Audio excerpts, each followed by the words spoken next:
Welcome back to the Traveling Show. You're still with us in the See the Stories, and we will continue talking about parenting. So, in your experience, what are the parenting skills that many people often overlook but are very important for the children's development? Interesting question. Yeah, I want to know too. Please help us. I would say a skill to play with children mindfully.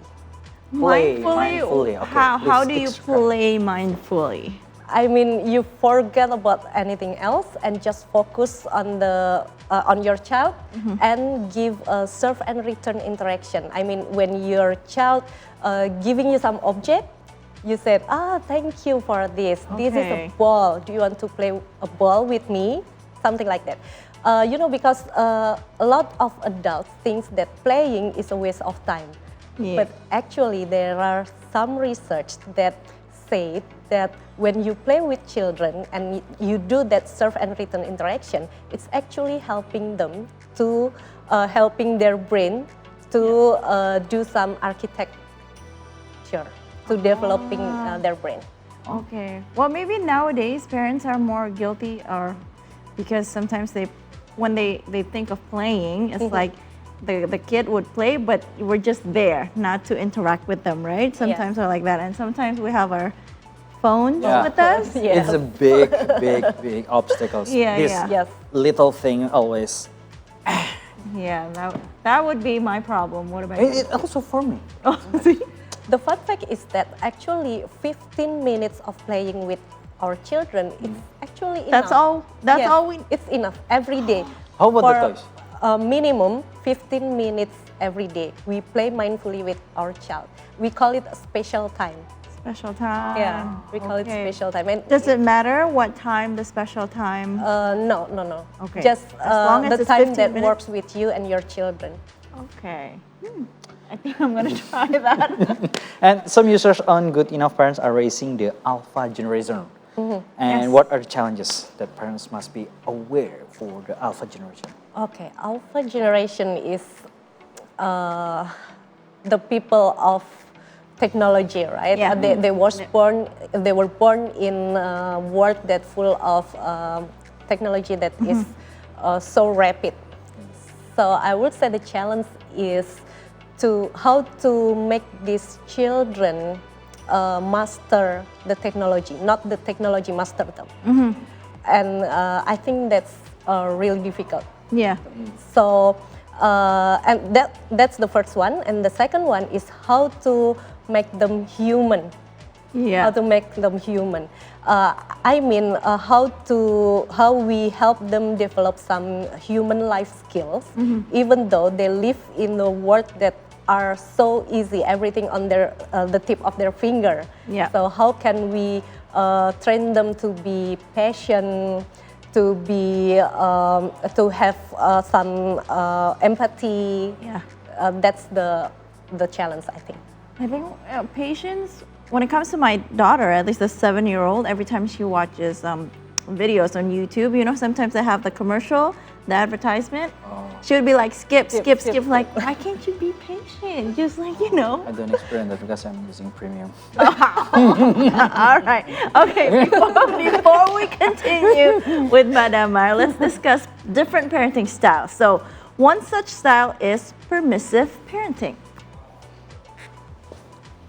Permissive parenting is warm and nurturing with minimal expectations and few rules. So parents keep communication open but allow their children to handle things on their own.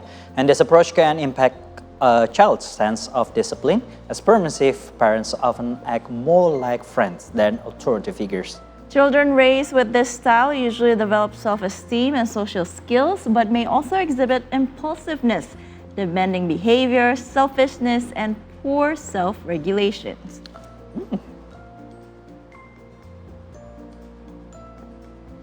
So wait, hold on. We have to ask her while she's here. Let's talk about it. So, Madam, talking about permissive parenting. Okay. Sometimes I want to be a friend to my daughter, but it says that it's not a good choice if you're more of a friend instead of a parent, because you're still the parent, right? Yes. So, what do you think about this permissive parenting? So I think the best part to be, the best option is to be kind and firm at the same time. Permissive is too kind. Oh, permissive is Permissive too is kind. too kind. Oh, over kind. Yes, overly over kind. So Okay. the children will not develop some skill like emotion regulation, to be patient, considering others' thinking, judgmental skill. They wouldn't develop that if we are going to be a very permissive parents. Okay, don't be too permissive. Okay, so we still have another. So next is gentle parenting, a nurturing and also respectful way of raising children which emphasize empathy, understanding, and also positive guidance. Gentle parenting is a compassionate approach that focuses on building a strong emotional connection between parent and a child through empathy, respect, and understanding.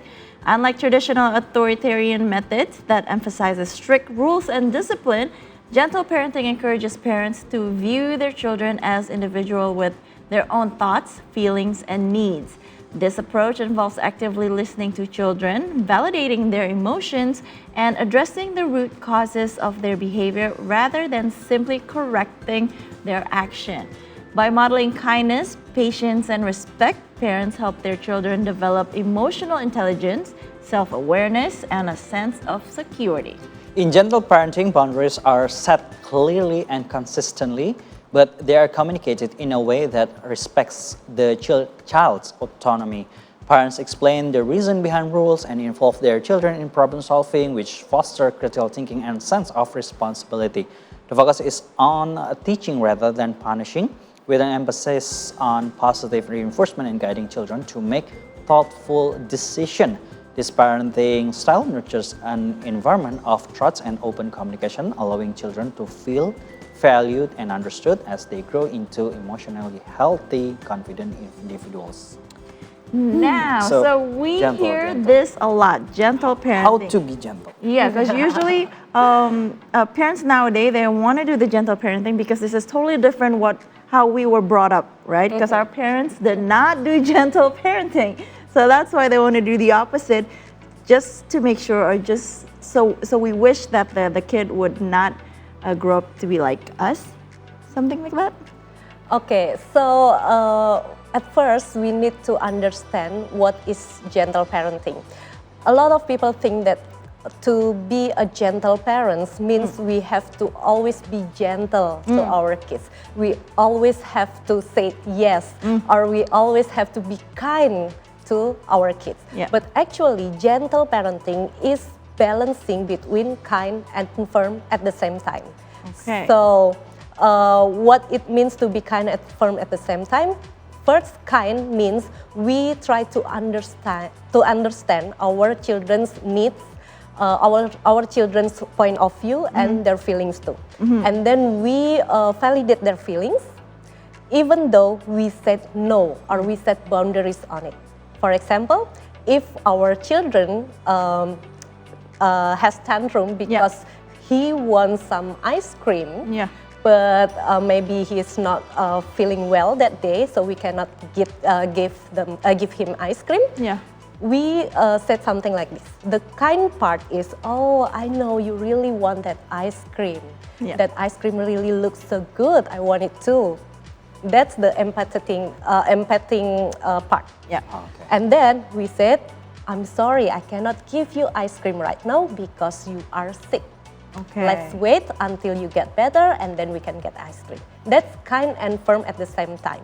That's gentle parenting. We don't always say yes to what our children wants, but we set firm boundaries, and the children should know why these boundaries is made for him. Okay, so it doesn't mean you always have to say yes. How about have a different role between partner? Let's say there like is the bad cop the and good cop. Yeah. What if that? Is it good parenting style? I would say I feel sorry for the bad cop. Yes, because the child will born with the good cop and don't have trust with the bad cop. So the best thing is to do the kind and firm parenting at the same time. So mommy will do the kind and firm, daddy do the kind and firm. Okay. There's so no separate role. Yeah. Everything must Yes. go together. One voice. Okay. One team. So next up, a parenting style that parents need to avoid Oh, that can okay. harm children. The helicopter parenting style. So helicopter parenting is a parenting style where parents are overprotective and over-involved in their child's life. And this term is derived from the way parents constantly watch and control from above, like a helicopter. Parents who apply this parenting style tend to constantly supervise their children's every move, from daily activities to important life decisions. While the intention may be to protect and ensure their child's success, the impacts of this parenting style can be very detrimental. Now, children raised with this parenting style often feel incapable of making their own decision and tend to depend heavily on their parents. This style of parenting can cause children to grow up with high levels of anxiety, a lack of independence, and low self-confidence. Therefore, it is important for parents to provide space for their children to learn from experience and mistakes so they can grow into independent and confident individuals. So from all the parenting style that we mentioned, which one is the best for the parents who apply raising the alpha generation? I would say the gentle parenting. It's actually the kind and firm at the same time one. And there is a longitudinal research that said that the gentle parenting, or we call it authoritative parenting, is the help children has the most outcome, the most positive outcome. Most positive outcome. Okay, so what impacts do you believe has the good enough parents community had on its members? Okay, the first one, I see a change of mindset. When they join the good enough parents community for the first time, they think they are not a good parent. They're not good enough to be a parent. And now they are confident on what they do, and they feel capable, and they agree that they are good enough for their children. That's the first one. And then the second one, I would say there are some positive impact on their mental health and their children's behavior. Okay, that's really interesting then. And of course, there will be so many, for me personally, will be so many homeworks to become a good parent. Oh, no. Good enough parent. Are you going to join us learning at Good Enough Parents? Thank you very much, Madam, you so much share for with having us, to enlighten us to become a good parents, of course. Good enough parents. Good enough parents. See, the stories will continue after break, so stay with us.